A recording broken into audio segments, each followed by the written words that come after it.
criança negra ela cresce num ambiente em que ela não quer ser identificada como negra, né? Então a criança negra ela não quer, por toda a carga histórica que isso traz, ela não quer ter o cabelo crespo, ela não quer ter a cor da pele negra.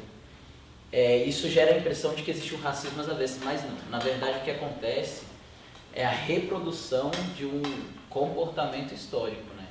Quando você dá aula de escravidão, quando você começa a dar aula de história do Brasil, por exemplo, onde que o negro entra na história do Brasil? Bom, antes da lei que obrigava o estudo de história da África nas escolas, o negro começava no Brasil como na condição de escravo. E nenhuma criança que é negra, ela quer ser associada a um escravo, né? Então, acaba que ele reproduz esse comportamento de negação, né? Eu não sou negro, eu sou mulato, eu sou moreno, eu sou marrom bobo. Para falar de racismo no Brasil, a gente precisa, antes de qualquer coisa, pontuar historicamente, né? O racismo ele não cai do céu. O racismo ele é um produto, né? Resultado no caso específico da história brasileira, ele é um produto exatamente do processo de organização desse território aqui colonizado pelos europeus, né? Então, o racismo, tal qual outros vestígios, né, do colonialismo aqui no continente americano, ele compõe então algumas facetas das quais nós ao longo do tempo estamos tentando combater e eliminar da história brasileira. E aí, quando a gente pensa nas questões, no legado desse racismo, né, onde esse racismo, até onde, quais são os limites, onde esse racismo pode chegar, a gente pode pensar, por exemplo, nas questões do corpo negro, né, nas marcas físicas que constituem os corpos dos não brancos. Então, historicamente, o colonialismo ele é responsável por colocar as suas garras nas formas pelas quais os corpos dos não brancos são vistos, são orientados, são identificados. Então, o colonialismo ele também é parte desse processo de aprisionamento dos corpos, né? De modo que o corpo negro está ligado para o trabalho, o corpo do negro está ligado à marginalidade, o corpo do negro, de uma maneira geral, está ligado a determinados mecanismos de controle, né? Isso faz parte do processo de vigilância da colonização. Então, se hoje a gente percebe que as crianças, ou os adolescentes, ou mesmo nós adultos, temos problemas com o nosso cabelo, com o nosso nariz, com a nossa boca, com a nossa cor de pele, ou seja, com as nossas marcas físicas, isso não é genético, né? Essas sensações elas não vêm do nada, elas vêm exatamente de um processo histórico de construção desses corpos aprisionados e orientados para determinadas significações.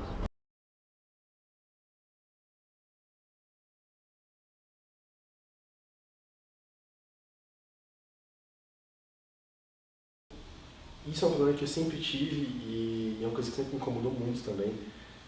Né? O caso clássico é o caso de você entrar no mercado e você ter o segurança sempre na sua cola. E até um dia desses aqui na quadra onde eu trabalho, eu estava no mercado procurando uma coisa e assim, eu estava com a roupa que eu vinha para o trabalho normal, com uma camiseta, um óculos de sol na cabeça, e uma senhora branca chegou para mim e perguntou: onde é que tem refrigerante gelado aqui? Me tratando como um funcionário do mercado, pelo simples fato de eu ser negro. O que é óbvio que não era, porque todos os funcionários do mercado usam um uniforme azul. E estavam de camiseta branca com óculos de sol na cabeça. Isso é uma coisa que me incomodou bastante. Também há pouco tempo atrás, um caso que eu estava com a minha irmã no mercado, e aí o segurança queria revistar a mochila dela, porque ele achava que ela estava levando alguma coisa do mercado. O negro e a criminalidade, por exemplo, que as crianças elas entendam que o negro está envolvido com criminalidade, justamente porque na história do Brasil o negro não teve uma referência, não existiu um negro de grande importância, sempre os negros estão associados às exclusões. Obviamente as exclusões incluem a criminalidade.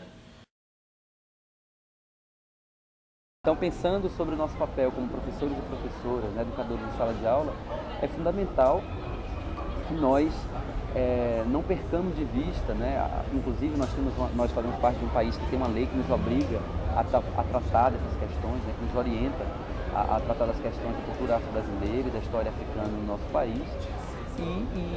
E essas histórias que precisam ser contadas, trabalhadas, precisam ser colocadas em sala de aula. Antes de qualquer coisa, essas questões, alguns conceitos precisam ser trabalhados, né?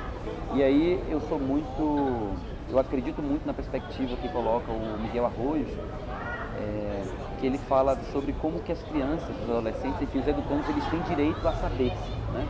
Então os professores e as professoras nunca podem perder de vista a importância que eles têm, portanto, em um ambiente de sala de aula principalmente, em fazer esses educandos pensarem, né? Em fazer esses educandos refletirem sobre o quanto que eles são parte dessa história, né? O quanto que eles fazem parte, portanto, de uma história marcada por essas questões do colonialismo, da escravização, do machismo. Então, o direito a saber-se, né? O direito a saber-se é parte de uma história que nega muitos de nós, brasileiros e brasileiras, o direito, a dignidade de estarmos vivos e bonitos e íntegros, né? Com a nossa vida, deixando de pensar apenas em sobreviver, mas em viver. Então, o educador e a educadora, portanto, tem um papel fundamental em sala de aula, esse processo de fazer com que o aluno pense quem é que é ele dentro desse jogo histórico construído, fazer com que também esse educando pense qual que é o seu papel nesse processo de transformação. E isso acontece principalmente quando a escola, quando os professores conseguem internalizar nos alunos, deixar claro qual que é o projeto de humano, qual que é o projeto de educação, qual que é o projeto de sociedade que eles estão em processo ali de constituição em seus locais de trabalho, né? de função social como educadores e como educadores.